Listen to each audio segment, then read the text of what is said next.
Cambodia is home to a wide array of wildlife, including the giant ibis, one of the world's rarest birds. These enigmatic birds have been hit hard by human development, with their natural habitat having all but disappeared from the rest of the region. After more than 3 decades of war, the species was thought by many experts to be extinct. However, in the mid-1990s, reports of sightings started to come in, and in 1998, giant ibis were rediscovered in Preah Vihear province in northern Cambodia. Conservation efforts began soon after, and initial surveys put the numbers at just 200 to 300 birds remaining, leading CITES to put them on their red list as critically endangered. The first full-frame photo of a giant ibis in more than 50 years soon followed in early 2001, and in mid-2002 the first nests were discovered.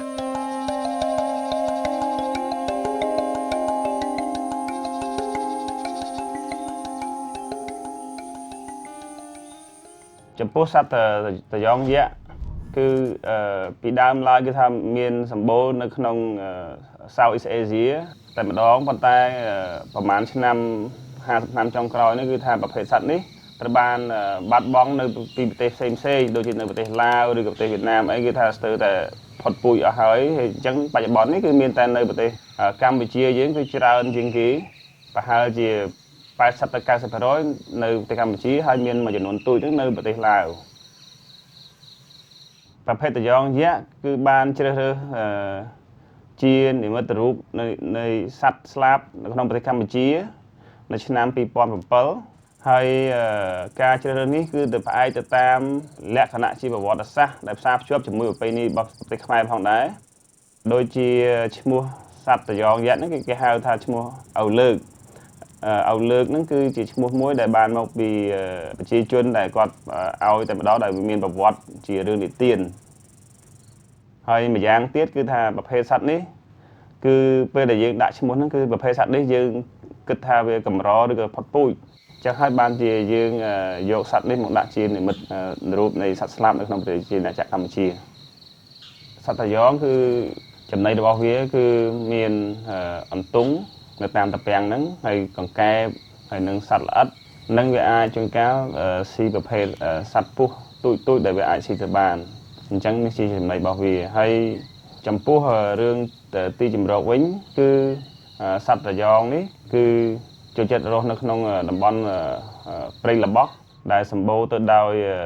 ត្រពាំងទូចៗដែលវាអាចរកចំណីបានហើយនឹងក៏រកនៅតាមវាលស្មៅផងដែរបាទ The current range of the giant ibis covers much of the north of Cambodia, where the last significant areas of this habitat still remain. This landscape changes dramatically from wet to dry season. In a matter of just a few weeks, lush green grass gives way to an arid, almost barren landscape. Fires soon sweep through the forest, clearing much of the grass and undergrowth, leaving a desolate scene.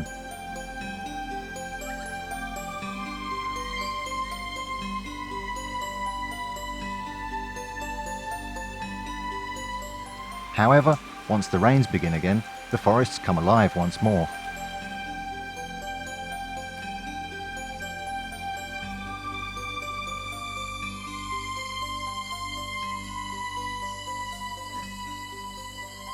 The rainy season also signals the start of the breeding season for the giant ibis.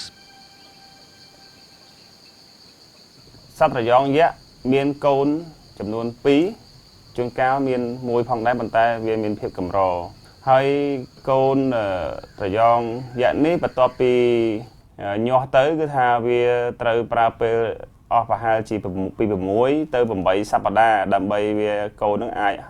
ហើរចុះមករកចំណីបាន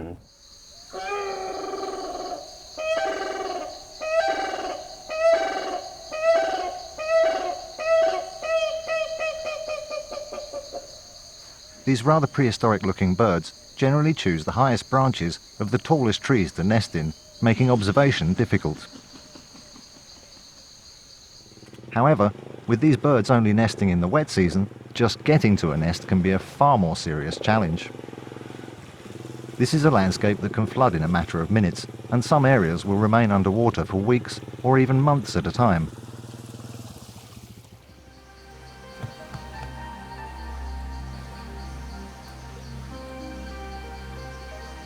Once the chicks are large enough to move around the nest, their education begins in earnest.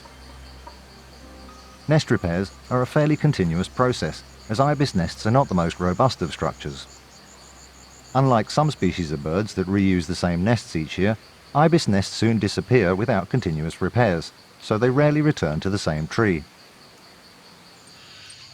The adults collect a variety of sticks and foliage throughout the day to strengthen the nest, giving the young chicks valuable lessons on what kind of sticks to use and how to weave them into place.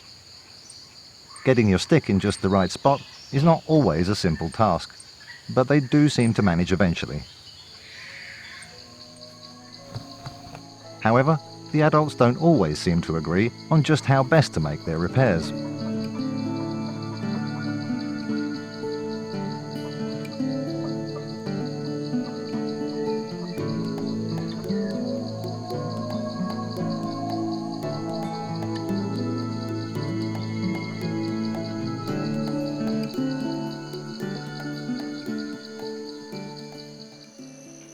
The adults work as a tag team, taking it in turns to feed, while the other remains to guard the nest.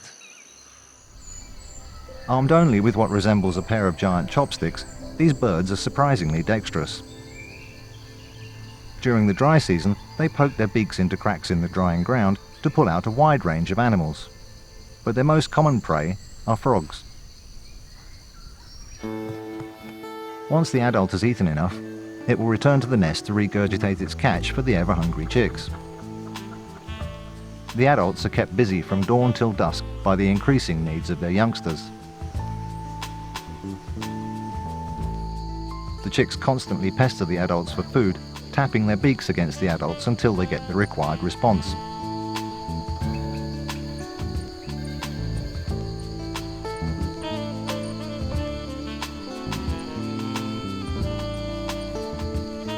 As the youngsters grow, they begin to test their wings, which is not the easiest thing to do in a small, somewhat rickety nest.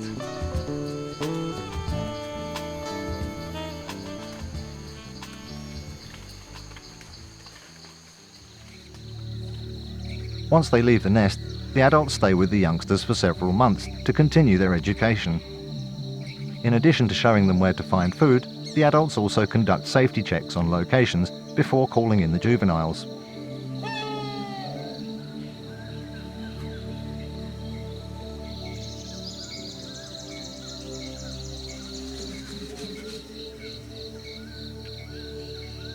The family group can spend several hours feeding at one location before moving on. Frogs are of course the main target,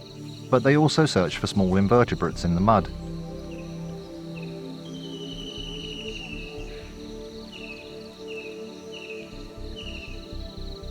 The adults are particularly jumpy while they're on the ground and are alert to the slightest noise or movement. Once spooked, they don't return in a hurry.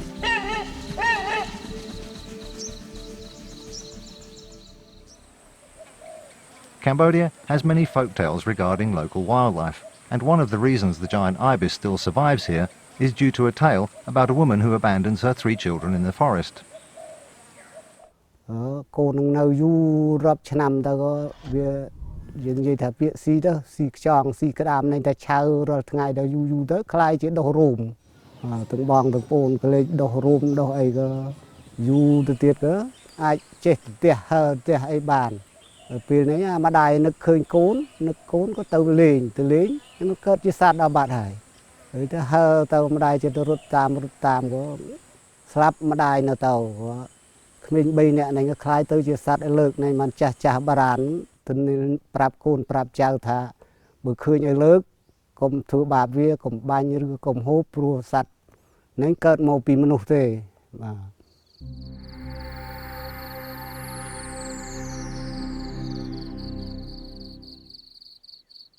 Another frequent visitor to these ponds is the white-shouldered ibis,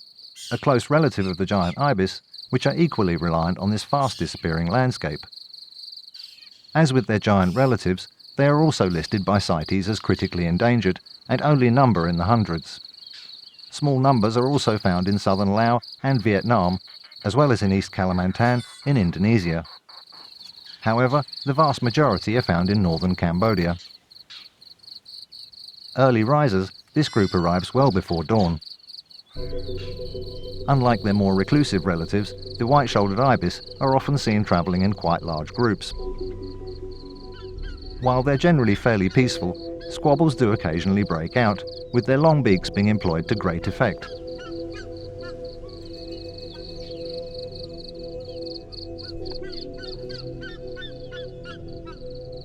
This fight was probably over mating rights.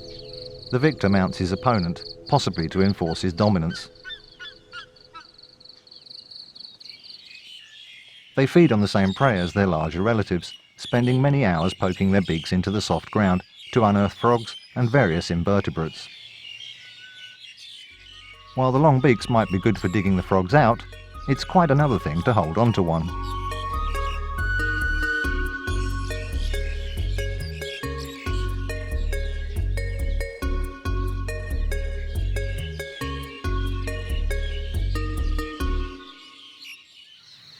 Mating for the white-shouldered ibis is a fairly simple affair.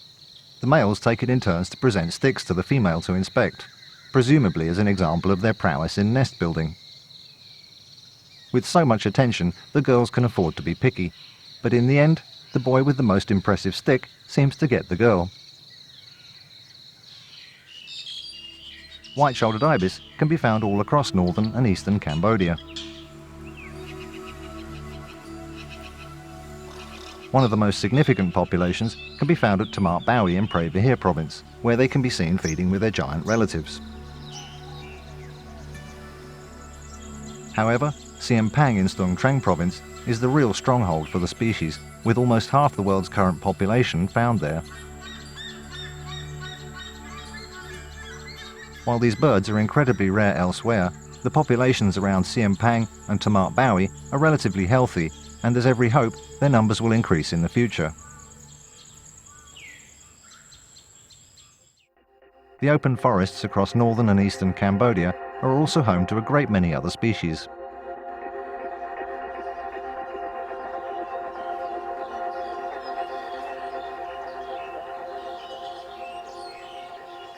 This particular watering hole is also a nesting ground for Asian golden weavers. With the approach of the breeding season, their drab brown plumage will soon change to a stunning golden hue. These waterholes are a draw for many animals, and competition can be fierce. Some birds are not very popular with the other inhabitants. This juvenile changeable hawk eagle arrives for a drink, terrifying a lesser whistling duck in the process. With an ever-growing cacophony of alarm calls, the eagle soon leaves. Cambodia also has some 22 species of woodpecker, more than 10% of the world's total number, and includes what is now the world's largest species, the great slaty woodpecker. Using its tail for support, this one is busy trying to find a way into a termite nest, pausing only when the bites of the defending termites become too much to ignore. Several of the world's most endangered large water birds also live here, with significant numbers of both lesser and greater adjutants. The elegant Sarus crane nests here, and both woolly-necked and black-necked storks can be seen.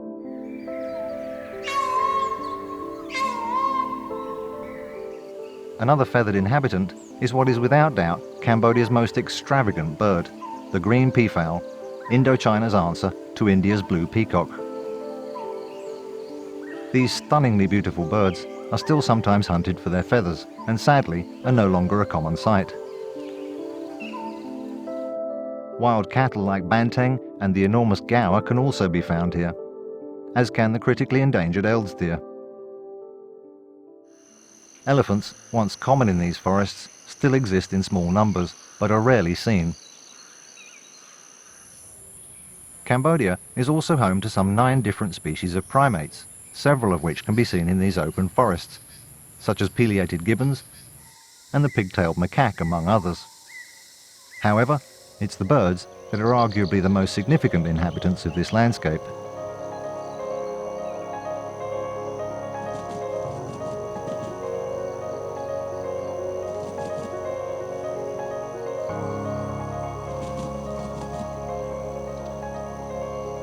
With all these rare species to be seen, birdwatching and wildlife tourism has started to take off. មជ្ឈមណ្ឌលសំវាសនាបានបង្កើតឡើងនៅឆ្នាំ 2003 ហើយយកឈ្មោះតាមលោកសំវាសនាដែលជាអ្នកអភិរក្សជនជាតិខ្មែរយើងដំបូងគេបង្អស់បន្ទាប់ពីគាត់បានស្លាប់នៅឆ្នាំ 1999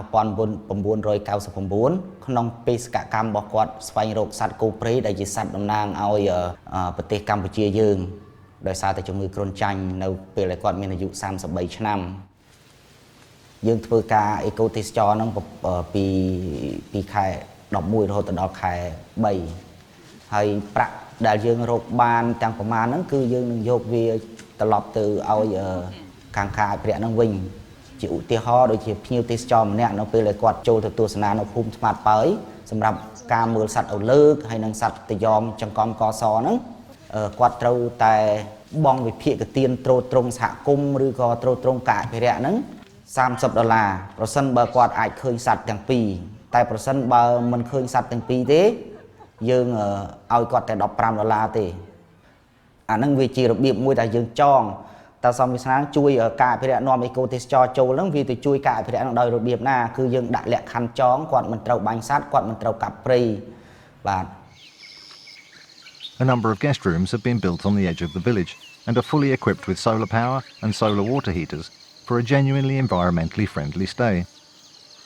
អេកូទេសចរដែលបានមកទស្សនាសត្វនៅថ្មប៉ោយនេះបើនិយាយពីសារៈប្រយោជន៍វិញគឺបានច្រើនណាស់ទី1គឺបានចូលដល់អ្នកក្មេងដែលអត់ការងារធ្វើដែលគ្នាបានមកធ្វើការនៅហ្នឹងគឺបានចំណូលកម្រៃខ្លះបាទហើយទី2ទៀតបានចំណូលជាប្រយោជន៍ធ្វើផ្លូវលំនៅក្នុងភូមិផ្ទាល់ដូចជាអណ្ដូងដូចជាផ្លូវក្រាគ្រូក្រហមហ្នឹងដូចជាបានជួយបរិភាគវត្តសាលារៀនហើយនិងបរិភាគឲ្យរងគ្រោះដែលក្រីក្រអត់មានលទ្ធភាពបាទអាហ្នឹងក៏ជួយដែរបាទនៅខាងមុខទៀតគឺយើងមានថវិកាសម្រាប់ឲ្យអ្នកភូមិដែលគាត់បានរកឃើញសម្បុកទៅយកនៅលើកហ្នឹងទាំងពីរហ្នឹងបើសិនជាបងប្អូនណាដែលរកឃើញយើងផ្ដល់ឲ្យគាត់យាម It's not just the villagers that benefit from tourism. ហើយនៅក្រៅពីនោះទៀតមជ្ឈមណ្ឌលសំវាសនាយើងអាចនឹងរកប្រាក់ចំណេញបានមួយចំនួនដែរសម្រាប់ផ្គត់ផ្គង់ខ្លួនឯងដោយយើងមិនពឹងផ្អែកទៅលើលុយផ្គត់ផ្គង់ពីជំនួយទៀតទេហើយប្រាក់ចំណេញនោះ 50% នៃប្រាក់ចំណេញមជ្ឈមណ្ឌលសំវាសនាយកទៅជួយខាងការអភិរក្សដូចជាថ្មីហ្នឹងឆ្នាំ 2013 ឆ្នាំ 2014 ហ្នឹងយើងបានជួយលុយប្រមាណជា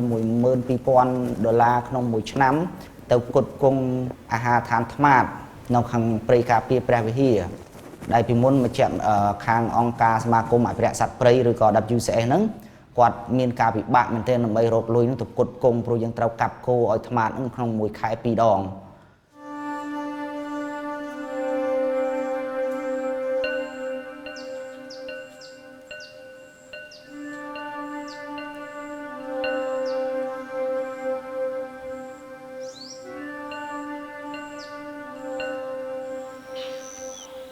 Cambodia is also home to Southeast Asia's last remaining vultures. The 3 species found here have suffered shocking declines in their global numbers over the past 2 decades. A drug called diclofenac, which was used widely in the treatment of cattle across India, turned out to be highly toxic to the vultures. In India, they previously numbered in the millions. Today, just a few thousand remain, making Cambodia's small populations vital to their continued existence. Vultures are known to simply stop breeding if they don't have a regular food supply. To combat this problem, international conservation groups like BirdLife International and the Wildlife Conservation Society, in conjunction with the Cambodian government, have set up regular feeding stations known as vulture restaurants. These restaurants provide some security for the breeding populations, which are currently stable. Several juveniles can be seen here, identified by the white fluffy feathers on their necks. Cambodia is home to 3 species, all of which number just a few hundred individuals. The distinctive red-headed vulture, the white-rumped vulture, and the slightly larger slender-billed vulture. Only the redheads can be sexed easily. The males can be identified by their distinctive yellow eyes, while the females are jet black. All 3 species battle over carcasses, which are noisy and always violent affairs.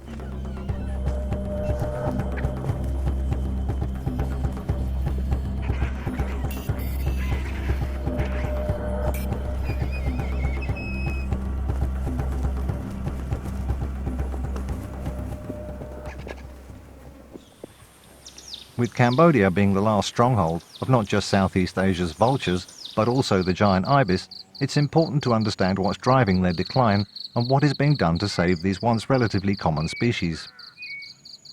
ហើយចំពោះមូលហេតុនៃការបាត់បង់សំខាន់ជាងគេគឺការបាត់បង់ទីជម្រក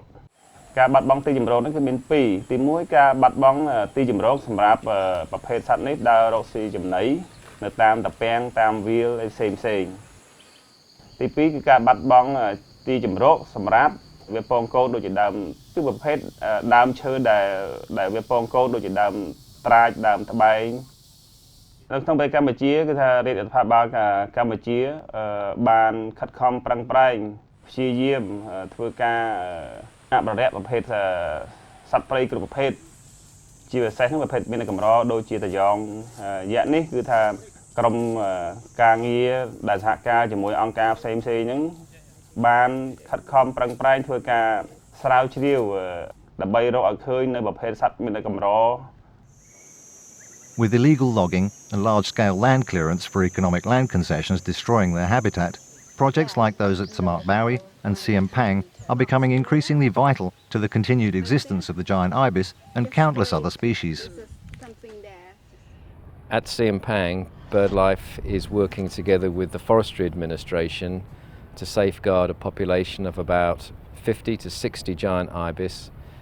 that inhabit an area of deciduous dipterocarp forest in the district. Siam Pang is almost unique because it supports populations of 5 critically endangered bird species. So in addition to the giant ibis, we have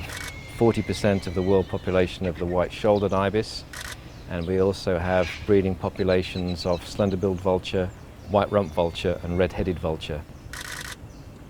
There is almost nowhere outside Cambodia that has populations of 5 critically endangered bird species, so that makes the site globally irreplaceable and a priority for intervention. In addition to the 5 critically endangered bird species, there are a number of endangered bird species there, including seasonally the greater adjutant, the green peafowl and the white-winged duck. The endangered mammals that occur there comprise Eld's deer, and we believe we have the largest population in Cambodia, the Indo-Chinese silvered leaf monkey, dhole, the Asian wild dog, and banteng. Our activities include the nest finding and monitoring of nests during the breeding season, and we also are working with the Forestry Administration to establish a new protected forest at this site. And part of our work also involves working with local communities there and supporting law enforcement. We've worked previously with local communities supporting water buffalo management to help maintain the wetlands, but we need to reinvigorate our work with local communities to ensure that they are part of the management solution that we identify for the site. In fact, maintaining the natural landscape is a major problem in Cambodia's forests. The near extinction of Cambodia's large mammals over the past 50 years has meant that many of the ponds that normally provide water sources in the dry season are becoming overgrown and drying up. Previously, elephants and wild cattle would have kept these water sources open. Today in Cambodia, giant ibis and other birds that I've already referred to aside, there's almost nothing in these forests. One can drive through them and they are essentially empty forests. So any long-term conservation strategy for the dry forests of Cambodia has got to address the restoration and rehabilitation of the large mammals that once lived in this landscape. Cambodia is home to an amazing assortment of wildlife, although sadly much of it is also under great threat from deforestation, habitat loss and hunting. Mondulkiri has some of the kingdom's most beautiful scenery, with breathtaking views and stunning waterfalls. The landscape here is a mosaic of habitats. Grass-topped mountains give way to patches of tropical rainforest, which in turn lead to dry forests and open plains.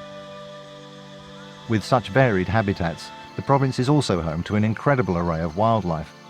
including the majority of the kingdom's elephants and numerous species of primates, such as the endemic Duke langur. Mondulkiri is an amazing location for birders too, and is also home to small numbers of giant ibis.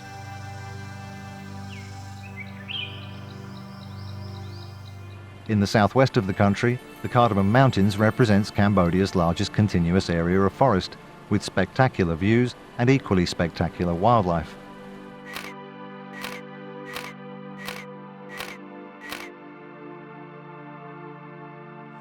These mountains are also one of the few places in the world where the Siamese crocodile can still be found.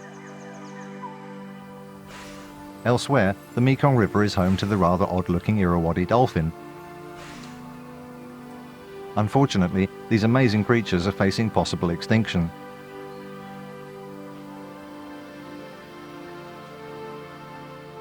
Over the past decade, almost all of the calves appear to have died within weeks or months of being born,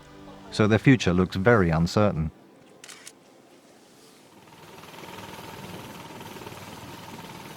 The Tonle Sap Lake is yet another ecosystem that is unique to Cambodia, with the lake's area more than doubling during the wet season.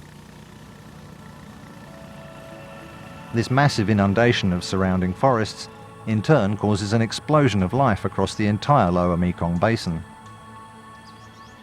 Prek Tual is one of the world's most important breeding grounds for large water birds, and is home to numerous species, including the beautiful painted stork.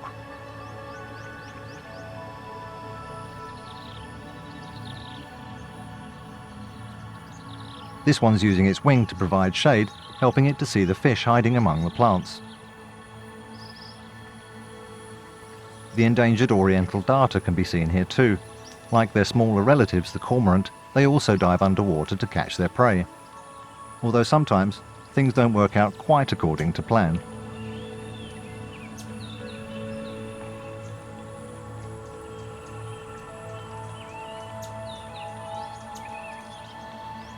The rather bizarre-looking spot-billed pelican is another relatively common visitor to the lake. And Asian openbills can be seen in huge numbers, along with a wide array of other species.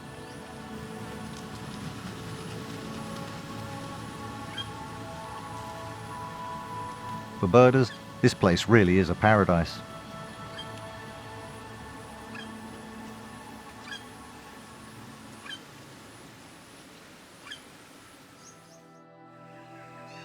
Unfortunately, much of Cambodia's incredibly diverse range of wildlife is currently listed by CITES as either endangered or critically endangered, making conservation efforts here vital. Organisations like BirdLife International continue to work to protect the iconic giant ibis, and with the generous support of species champions like Giant Ibis Transport, there's every hope their numbers can recover. With our assistance, the giant ibis and many more of Cambodia's rare and endangered animals and its amazing landscapes can be protected for visitors and future generations to enjoy.